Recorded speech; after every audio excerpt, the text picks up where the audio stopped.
mga kampaps! Another day, another update. Gumagawa na po ng fins dito sa likod. Actually, kahapon siya gumawa. Siya lang po mag-isa.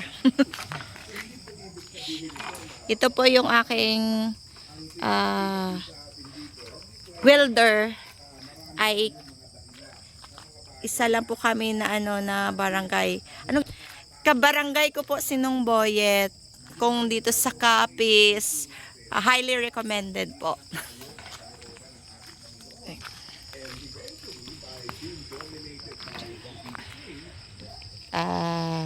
WPC for outdoor. Then cyclone wire 3mm. Tubular 2x2 nanong no?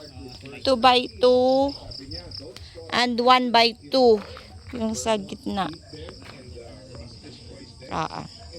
Ita na dya. Ginano lang dya. Hindi pala to. Pang brace lang pala to. Yan. Overtime. Then yung alternate steel matting. Sa likod pa lang po. At nag-hire lang kami ng nagbubuhos. Gumagawa ng poste. Sa likod, doon sa likod kanina at dito na din sa gilid. Yan. Naglagay sila ng harang. Anong poste. Para mahanging po natin yung ating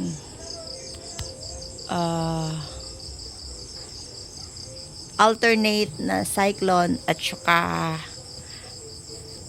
steel matting. At yun pala yun guys, yan, ano natin yan, door, gate door dito sa likod.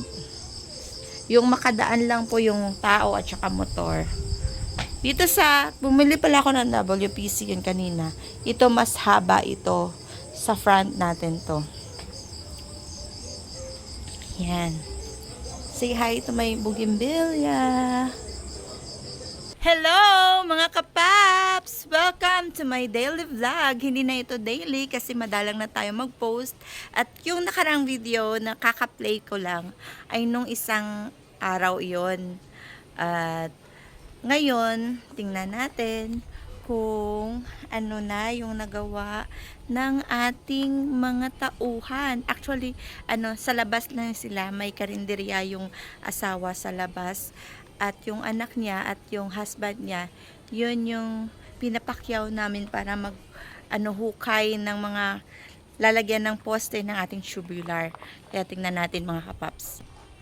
Yan, may mga tubular na poste sa harap.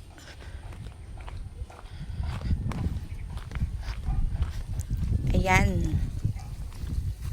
May mga tubular na. Dito rin sa kabila. May mga poste na ng tubular. Yan.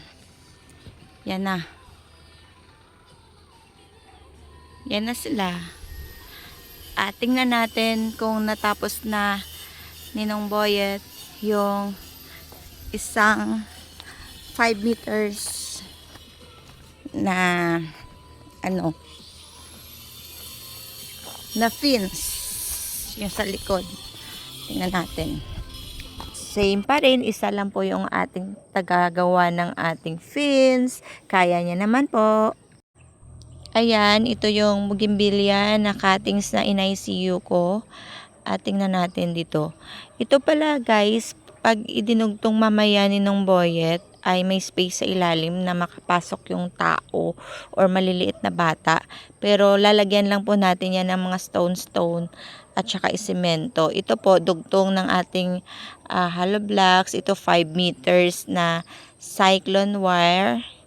Yan, ito yung pinto. Lalagyan pa yan ng design gaya nitong gilid ng cyclone natin. Same po yan yung disenyo ng ating pinto. Yan, may WPC na thick na na style.